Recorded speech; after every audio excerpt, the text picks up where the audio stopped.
When I first heard Glenn's music, I remember thinking to myself, it sounded like an anthem. And then I immediately corrected myself, like, oh, what kind of, like, it's not that I'm so patriotic, it's just his voice was sort of conjuring a place I wish I lived. Like, it was giving me this tonal quality of, like, I wish that there was an anthem of a place that we could all exist in. And that, for me, is the world that Glenn kind of puts out there as a possibility.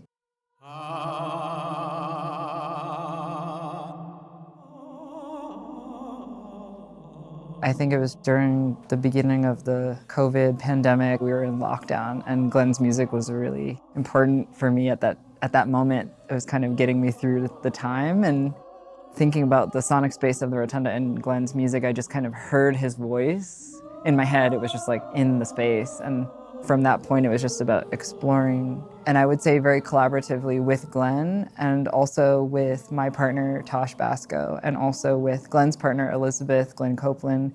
It sort of became this like four-way conversation about our art practices, how love impacted and partnership impacted the way we make things.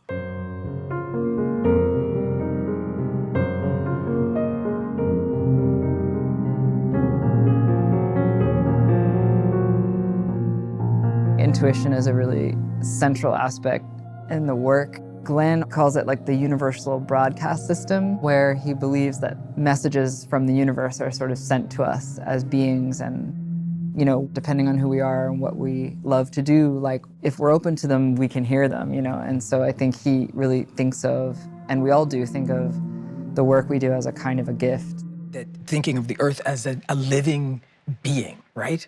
So I really believe that there's an energy, and it could be coming from Mother herself or whatever, but it's coming through all of us, right? So it's not like it's my vision. It's not about that.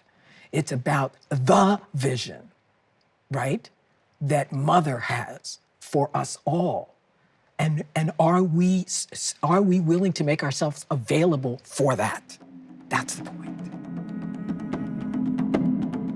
Filmmaking for me is about that collaborative process. It's about trying to really tune into the people I'm working with and think about what I could do or how my skills could be used to like create a platform for what they do. So for me, I hope that the work really takes on like a kind of a presence that I hope is like honoring Glenn, because I really admire and respect his work.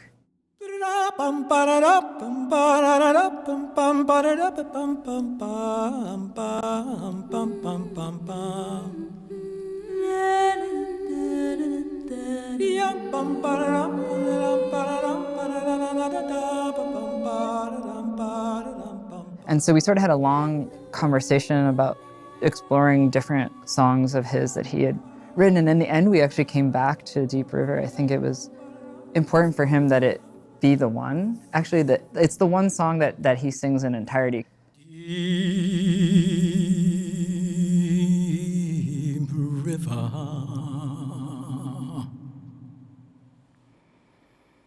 my home is over Jordan. Especially like in this moment, it's a song that has an important history in America. Spirituals are things that are kind of the root of most popular music, really. And so people have this relationship to it without necessarily understanding the history of it and the significance of it. Oh, don't you want to go?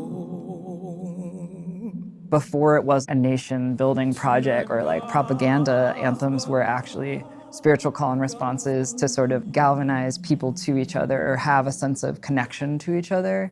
And so that's such an old idea of something that I think a lot of us have, I don't want to say we've given up, but it's like it's good to be reminded that music can do that, because the word anthem could just be the most manipulative thing, but I don't think it has to be. It could also be something that's creating openings. And Glenn's music really does that for me. It creates possibilities of connection.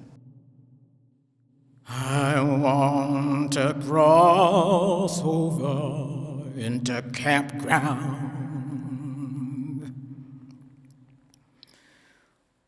Walla la la walla le ole walla le. Walla la la la la walla le ole walla le.